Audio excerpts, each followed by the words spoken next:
What's up, everybody? It's Dingers with the boys. We got a little one for you today. Not doing a full podcast, just crazy week with the Super Bowl and everything.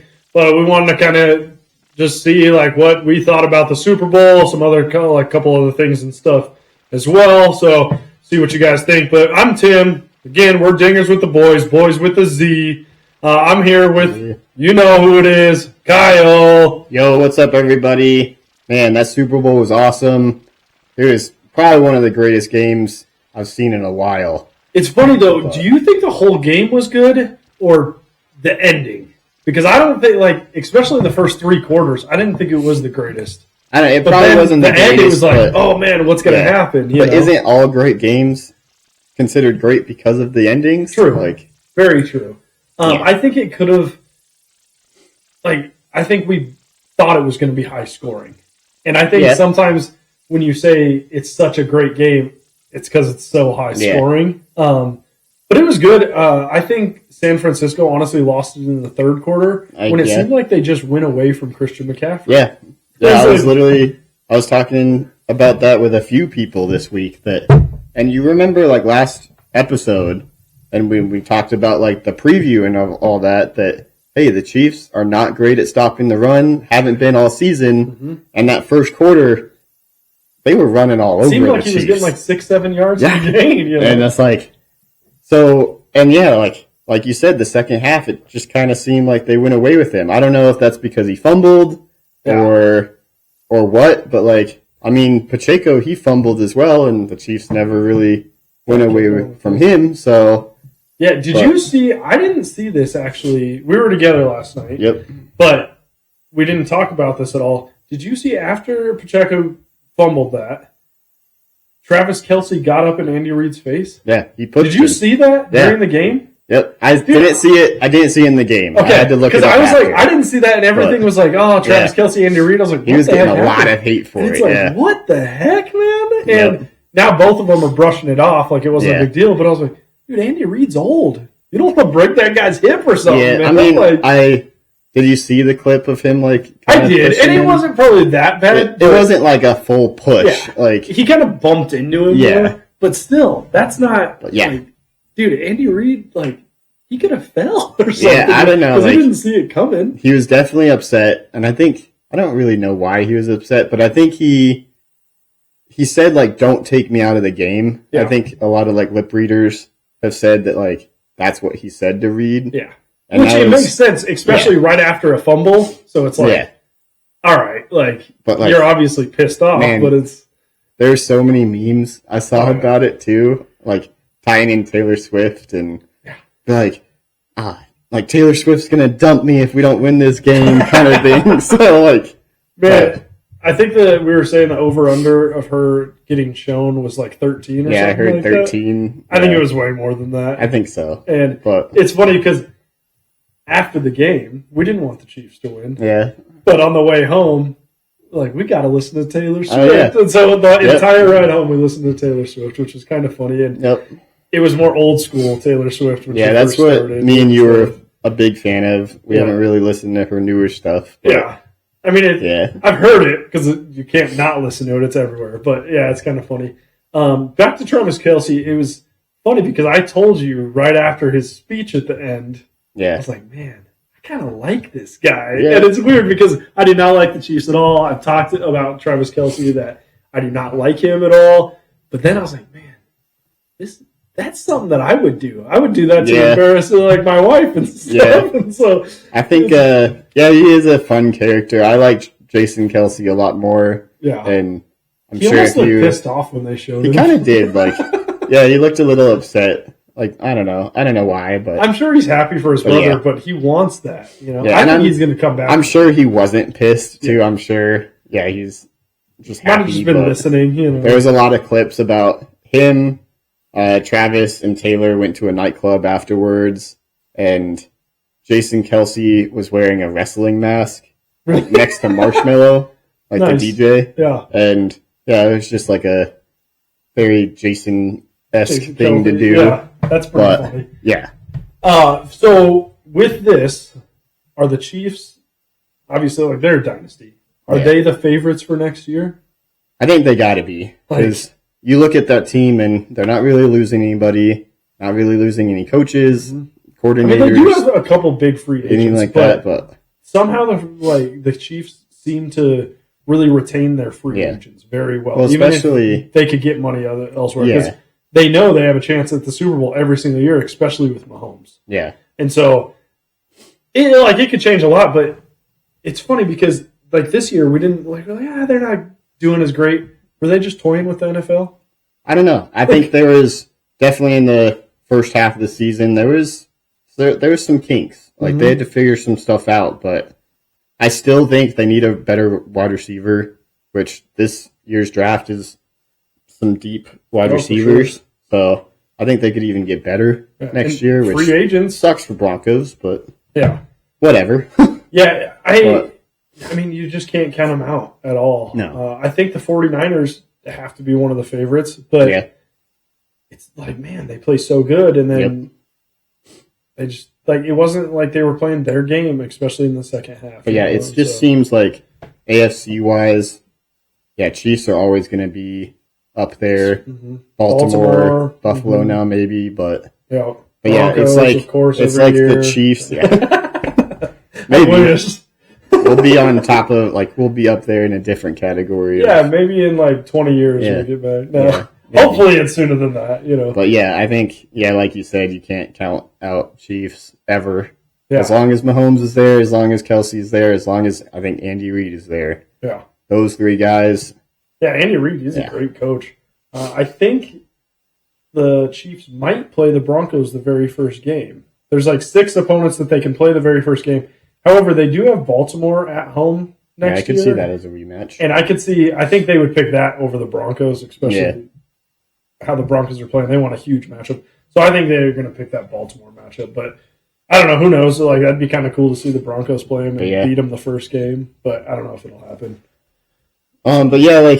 Really bummed the 49ers didn't win. I think they were so close. They're just, I don't know. They were so close. And I thought it was also funny to bring up this quick.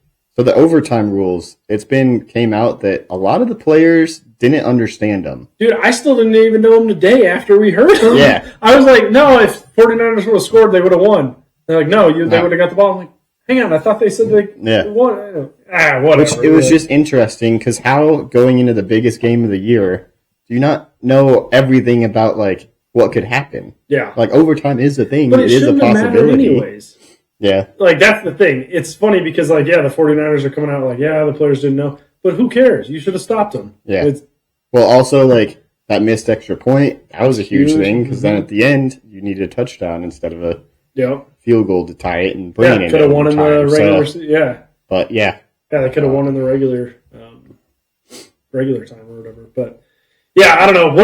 Let us know what you think about the Super Bowl, commercials, whatever, halftime show. Yeah. Halftime, I think Usher did great. How many wings did you have? Oh, we had a short 1.45 billion wings. Were estimated to be eaten. One wing. I didn't have any either. I could have at least. I ate a lot of other food. Yeah, so I could have at least down 3 hundo. Oh, yeah. But we also want to hit up Caitlin Clark. She's about to make history, most likely this Thursday. Yep. Barring anything crazy. Yeah, we thought it was going to be this last Saturday. Caitlin Clark plays for Iowa. She's about to get the college record, the NCAA college record for most points in a career, men or women. Mm-hmm. And she was 39 points away this last Saturday against Nebraska. Yep. It was in Nebraska. I think she averages around 34.1 points in her career against Nebraska. Yep. So it's man, it's very, very good chance. Very possible. And Iowa was up at the end of the third quarter. Yep.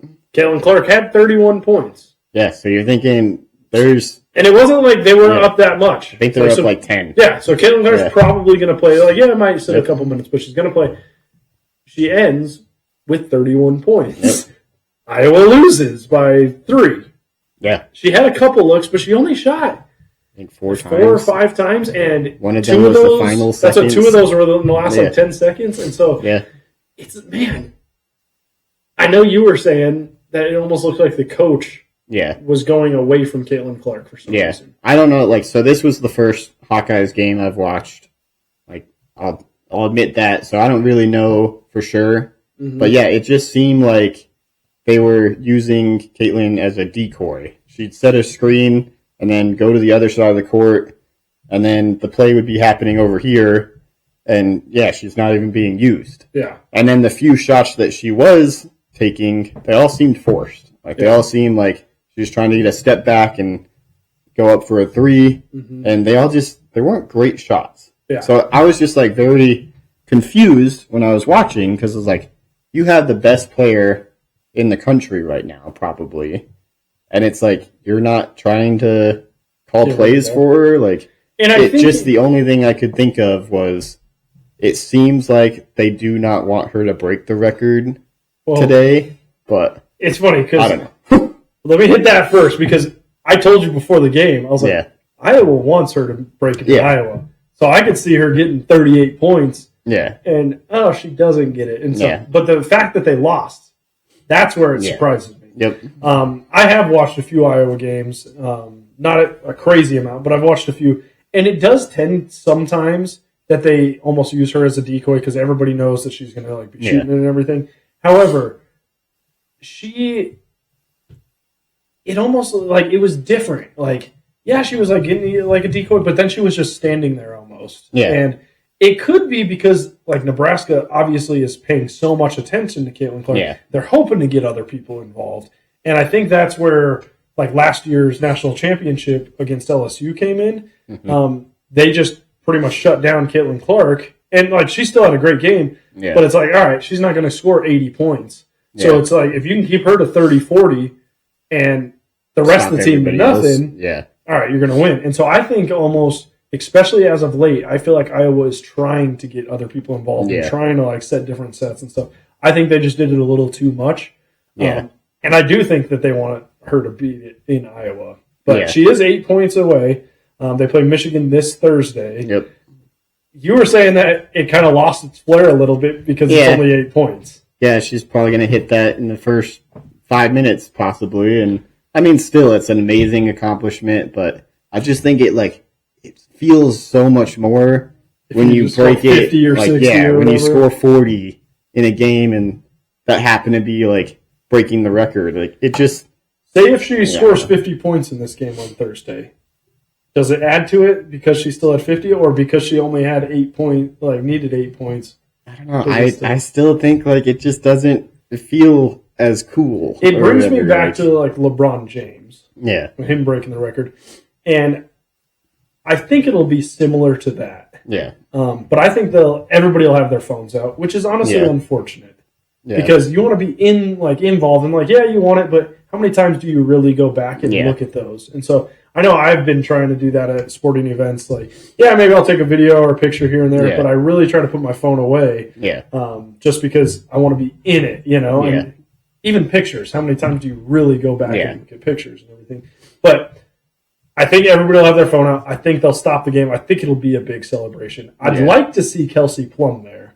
Yeah, that would be cool. I don't know if she will, though, because she wasn't there Saturday. But now with it, I would say it's a 99.9% chance she's going to break it Thursday. I'd like to see her there, kind of like how Kareem did LeBron and everything. But I don't know. I'm excited to watch the game. I know you have to work. Yeah, I won't be able to see it. Maybe that's also where I'm a little bummed, because I won't be able to see it. I'll have to watch clips on it. But yeah, I think, and don't get me wrong, it's still an amazing accomplishment. She's gonna break the record by far, as long as nothing crazy happens. Hopefully, she doesn't get hurt or anything. But that would be terrible. But and then it's kind of crazy. Wonder how high she's going to go. Because I think they have, 4 or 5. I don't know how many games they have left. Does it count March Madness too? Do you know the points? I'd assume. I would think so. Honestly, she could get to maybe 3,000. Yeah. The way, it all depends on which Caitlin Clark, because there's times that she's scoring 40, 50 a day. Yeah. And then there's others, it's all right, 20, which it's funny because it's she had a bad game. She had 22 points. Yeah. And it's she still killed it, And it's not very bad. Yeah. So it'll be interesting. It'll be a long time, if ever, it gets broken. Because the thing with the men's teams and stuff is a lot of those guys, especially the top players, go out after their first or second year. Yeah. Women's, they end up staying. So Yep. I think it would be a woman if it does get broken, or when it gets broken or something. Yeah. I'm sure at some point it might. Maybe not, because I don't think LeBron's will ever get broken, especially just because he keeps playing. And nobody thought that Kareem's would ever get broken, too. True. It's almost like a player would have to come in with that goal in mind. Well, the thing is, too, though, is LeBron, he was so young. Well, right now, you're not having somebody like that come in. Right now, you have to have 1 year out. Yep. And so that 1 year is a big deal. And Yep. stuff, so. But that's all we got today. We're just doing a short one, just kind of filling you in with a couple things and what we thought about the Super Bowl, Caitlin Clark coming up. Let us know how you did or how we did. Be sure to follow us on Instagram, Spotify, YouTube, and Twitter, especially that YouTube. We definitely love seeing the comments, likes, subscribe, everything like that on YouTube.